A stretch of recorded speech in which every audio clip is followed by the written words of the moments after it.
Hello everybody, welcome to the Liverpool Development Watch. My name is Ben Kelly. Thank you very much for watching. This is the Redmen TV, the penultimate Liverpool Development Watch of the season, unfortunately, but we've got a lot to talk about as always because a lot of loan spells came to the end of their spells this week as the Championship season came to a close, so we're going to get right into those. Marco Grujic earned promotion with Cardiff City as they drew at home to Redmen on the final day of the season.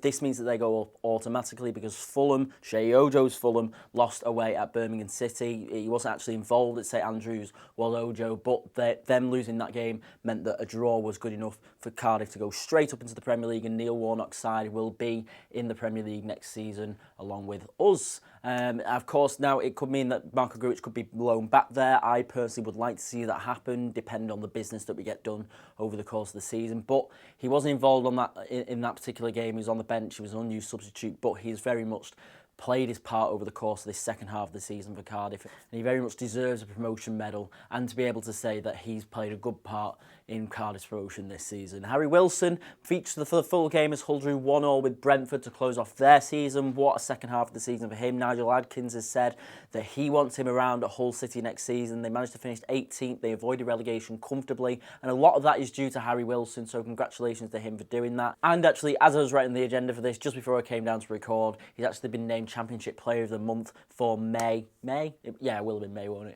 it? So congratulations to him. He's been absolutely fantastic.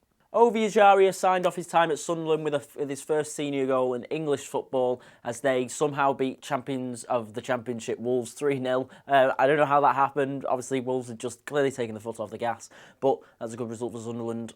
The bigger picture of it, of course, is that they got themselves relegated and he's not really had much of an impact there. So it'll be interesting to see what happens with his future over the course of the summer when he returns to Liverpool and has those discussions with Jurgen Klopp. Ryan Kent and John Flanagan ended their spells out of the team with Bristol City and Bolton Wanderers respectively, although hat-tip to Bolton Wanderers for the amazing final day escape that they pulled off. They pulled themselves safe with 2 last-minute goals against Nottingham Forest to win the game and ultimately stay up. And now on to the players who still have one more game left in their loan spells. Divock Origi put in a good performance on a personal level against RB Leipzig, had a few shots on targets, looked in general a lot brighter. Unfortunately, the team couldn't quite match up to those standards as they lost 4-1 in an away game there. That means that they are edging closer to that relegation playoff that they're going to have to play. They're 3 points off safety as it goes into the final day of the Bundesliga season, which is this weekend. RB Leipzig, of course, without Naby Keita,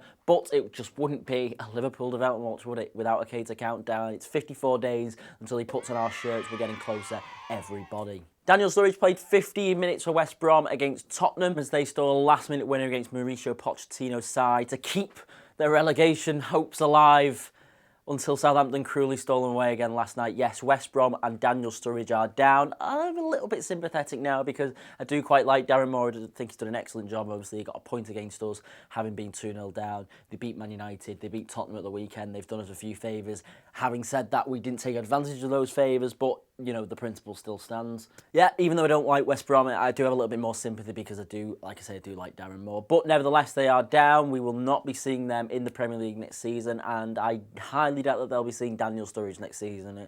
He's just had an injury-plagued time. Be interested to see where he actually ends up this time next season. Right, on to the under-23s then, and they ended their season in style with a 5-1 win versus Chelsea at Anfield. I went to the game last night, sat in the cop. Very good performance from Neil Critchley's side, one I'm sure he'll be very impressed with.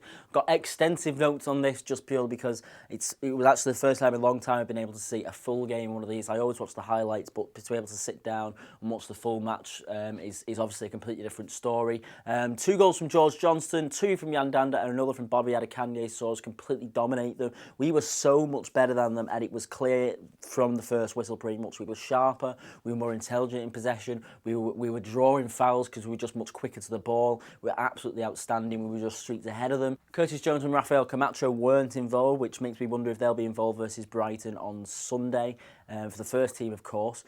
I don't know whether they will be, but I think they've probably been hindered by the fact that we don't have top 4 sewn up. You know, if we'd beaten the Stoke and if we won the Stoke game and the West Brom game and even got a draw against Chelsea at the weekend, they might have been involved just for a bit, to keep things a bit fresh, keep some of the players who were going to play in Kiev we're playing in Kiev. We're going to play in Kiev fresh, you know, give them a bit of time off, whatever. Don't think that'll be the case now. They may be in the matchday squad, they may be involved, but I don't think they'll actually get any time on the pitch, which is unfortunate because that would have been really good to see. Liam Coyle returned to the side after spending a lot of time this season out injured. He started the season as Steven Gerrard's under-18s captain. For those of you who don't know who he is, he's a holding centre midfielder, really tough guy, really tough lad. Does a lot of dirty work in midfield, makes a lot of tackles, is a very hard worker, and he's actually been quite sad that he spent a lot of time out injured this season, but it's good to see him back. Adam Lewis played in midfield, which I haven't seen before. Correct me if that is a new thing or not a new thing.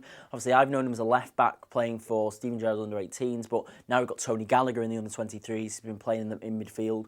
I don't know if that's been a consistent thing. I haven't heard of it so far this season. Correct me if I'm wrong. I haven't been able to keep up as much as I have with uni and stuff like that, so do let me know. However, he did play very well. I thought he was very good on the ball. Look, Adam Lewis has always been excellent on the ball. Obviously, his time under Steven Gerrard has shown that, you know, he's got an excellent delivery on him, and he actually proved that with 2 assists for the 2 George Johnston goals last night. I don't know what Chelsea were doing sometimes at marking those corners, but Johnston got himself free twice, headed it in. The second one in particular was just a completely free header on the edge of the 6-yard box that, you know, you can't miss essentially. I was actually very impressed with both centre-backs last night, not only Johnston but also Nat Phillips, who played alongside him. I thought they were both very comfortable on the ball. They made themselves very dominant in the air and in the duels that they had against the strikers. Chelsea had chances, don't get me wrong, particularly at 2-0. They missed a couple of big ones in front of the cop, which won't have been the most confident-boosting thing, I imagine. But ultimately, if you can't take your chances, you're not going to win a football match. Liverpool very much did take their chances. Bobby Adekanye put away a fantastic goal to make it 3-0 before half-time. Was that 3-0? Was that 3-0? I think that might have been 2-0. Yeah, it was 2-0. George Johnston's got the first, Adekanye with the second. Herbie Kane finds him with a good pass. Emphatic finish into the roof of the goal. Really good finish from Adekanye. The third one was from a corner. Oh yeah, the third one was we scored from a corner, but a handball had been given, and then we were made to take the penalty rather than just have the goal, which Dander converted anyway. The fourth one was another one from the free header from George Johnston, and the fifth one was an absolutely peach of a goal from Jan Dander in stoppage time. On the edge of the penalty area, curls it in front of the cop. He said he'd been very happy to achieve that goal of scoring in front of the cop, and fair enough to you, mate. Really good finish. And yes, that rounds off the under-23 season in style. They finished runners-up in Premier League 2. They leapfrogged Leicester to get there after that win last night. Congratulations to those guys. Congratulations to Neil Critchley on a very good season. Very tough second half of the season for Neil Critchley because he lost a lot of players and he still managed to maintain that form and finish high up in the league, which you can't give enough credit for that sort of thing. So congratulations to him. Congratulations to the side. And that, ladies and gentlemen, is it for this week's Development Watch, the penultimate Development Watch. I'll be back with a considerably shorter show next week, I think, because there's less players to talk about, there's less things to talk about, but there's loads of youth content coming up as we go into the summer. You won't be seeing any less of my face, put it that way. So thanks very much for watching as always. Do all the normal good stuff. Subscribe to the channel, like the video, leave me a comment, follow me on Twitter at bkelly776. You know the drill by now. And thanks again for watching. I will see you next week for one final Development Watch this season. Goodbye.